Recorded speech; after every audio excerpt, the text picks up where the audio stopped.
اللہ اللہ السلام علیکم ورحمۃ اللہ وبرکاتہ۔ ناظرین، پہلے آپ اس کلپ کو دیکھیں، اس کے بعد ہم بات کرتے ہیں۔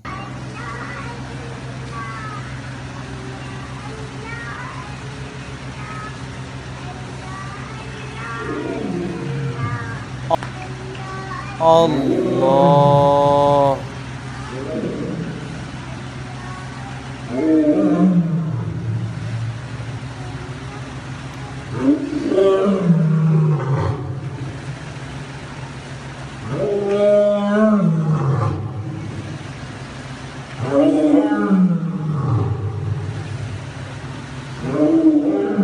یہ جو کلپ آپ کے سامنے گزرا، اس کے متعلق ہم مختصر گفتگو کرنے کی کوشش کریں گے اور اس کا پس منظر بتائیں گے کہ ویڈیو ہے کہاں کی۔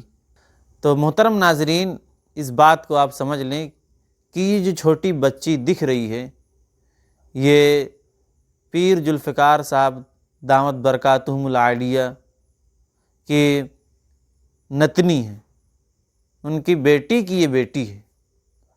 تو دیکھیے، اللہ رب العزت نے اپنے نیک بندوں کے اولاد میں اور ان کے نسلوں میں کیسے دین اللہ رب العزت لاتا ہے، اللہ کا نام کیسے پیوست کر دیتا ہے۔ ہوا کچھ یوں، حضرت مولانا پیر ذوالفقار نقشبندی مدظ اللہ العالی، ان کی بیٹی الحمدللہ بہت عبادت گزار تھیں، وہ حمل سے تھیں اور ان کے زبان پر اللہ اللہ اللہ کا ورد مسلسل رہا کرتا تھا اور یہاں تک کی بات ہے کہ حضرت مولانا کا یہ کہنا ہے کہ یہاں تک کہ وہ ہم سے بھی زیادہ ذکر میں آگے بڑھ گئی تھی، اللہ اللہ کہنے میں۔ تو جب یہ ذکر کرتی رہیں تو اس کا خمار، اس کا اثر جو پیٹ میں بچہ ہوتا ہے اس پر بھی اثر جاتا ہے۔ اگر آپ اچھا کام کریں گے تو اس کا اثر اس بچے پر جائے گا، اگر آپ برا کام کریں گے تو اس کا بھی اثر جائے گا۔ پھر اس کے بعد بیٹی ہوئی، اب یہ بچی بڑی ہو گئی، اس کے بعد یہ چڑیا گھر گئی اور شیر کے سامنے پکڑ کر اس نے اللہ اللہ کا ورد لگانا شروع کیا بچی۔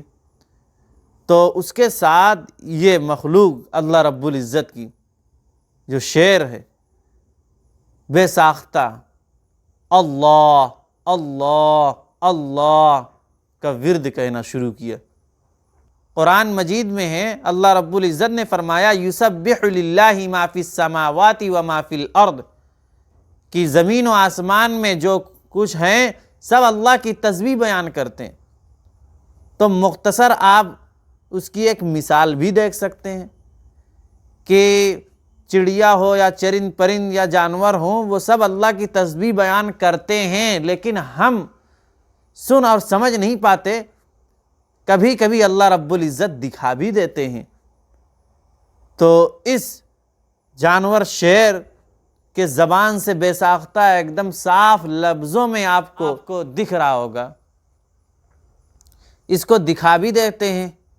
اور یہ دیکھیے شیر جو اللہ اللہ کا نام لے رہا ہے، صاف لفظوں میں آپ اس کو سن سکتے ہیں اور سمجھ سکتے ہیں کہ کیسے اللہ کا نام لے رہا ہے۔ تو اس سے یہ بات واضح ہوئی کہ ساری مخلوقیں اللہ کی تسبیح بیان کرتی ہیں۔ کسی کو ہم سمجھ پاتے ہیں، کسی کو نہیں سمجھ پاتے، کہیں اللہ رب العزت دکھا بھی دیتے ہیں۔ تو دیکھیے، ایک چیز یہاں یہ بھی بتانا ہے کہ تربیت کا کتنا اثر پڑتا ہے۔ اگر ہم کوئی اچھا کام کرتے ہیں، اگر ہم حلال غذا کھائیں گے تو اس کا اثر بچوں پر پڑے گا۔ بچے ولادت ہوگی، بڑے ہوں گے، نیک کام کریں گے، نیکی کا جذبہ ہوگا، آٹومیٹک ان کے اندر دینی جذبہ، ایمانی قوت بڑھے گی۔ جب حلال رزق ہوگا اور والدین نیک اور صالح ہوں گے، نمازی پرہیزگار ہوں گے، عبادت گزار ہوں گے، تسبیح پڑھتے ہوں گے،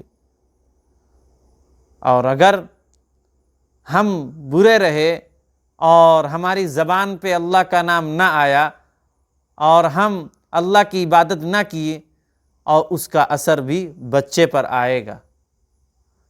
تو اس لیے بچوں کی تربیت کے لیے سب سے پہلے ضروری ہے کہ ماں و باپ اپنی تربیت کریں، یعنی اپنے آپ کو اچھا بنائیں، اپنے آپ کو اچھا سنواریں۔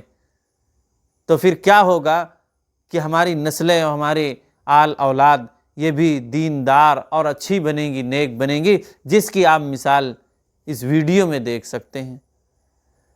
تو یہ ایک پرانا کلپ تھا جس پہ بطور پیغام ہم نے یہ خیال کیا کہ آپ لوگوں کے سامنے یہ بات لانی چاہیے۔ ہو سکتا ہے اس پیغام کے ذریعے سے کچھ لوگوں کو فائدہ پہنچے اور وہ اللہ رب العزت کے ذکر میں لگیں، اور جو ماں بہنیں جو حمل سے رہیں وہ اس چیز کا خاص کر اہتمام کریں کہ وہ حلال غذا کھائیں، حرام سے بچیں، اور زیادہ سے زیادہ اللہ کا ذکر کریں اور نماز، تسبیحات، قرآن وغیرہ پڑھتی رہیں، تو اس کا اثر بچے پر پڑے گا۔ ہم شیخ عبد القادر جیلانی رحمۃ اللہ علیہ کا نام سنا ہے، بات جب بچے کی آئی تو واقعہ مختصر یاد آ گیا کہ شیخ عبد القادر جیلانی رحمۃ اللہ علیہ جو پیران پیر غوث اعظم کے لقب سے جانا جاتا ہے، تو وہ کتنے بڑے ولی اور بہت بڑے ولی ہیں، غوث اعظم کا لقب انہیں ملا ہے۔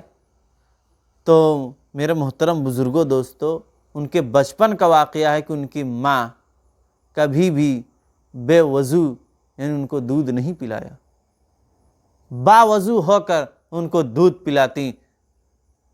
تو یہ ہوتا ہے اثر، یہ ہوتا ہے اثر کہ بچپن ہی سے بچے کو ایسا ماحول دیا جائے، ماں باپ ایسے ماحول دیں گے تو بچہ بڑا ہو کے دیندار بھی بنے گا اور بسا اوقات ولایت کے مقام پر فائز ہو جائے گا۔ تو ہمیں اللہ رب العزت صحیح طور سے اپنے بچوں کی تربیت کرنے والا بنائے، اور اللہ رب العزت ہمیں زیادہ سے زیادہ ذکر اور تسبیح پڑھنے کی توفیق عطا فرمائے۔ وآخر دعوانا الحمدللہ۔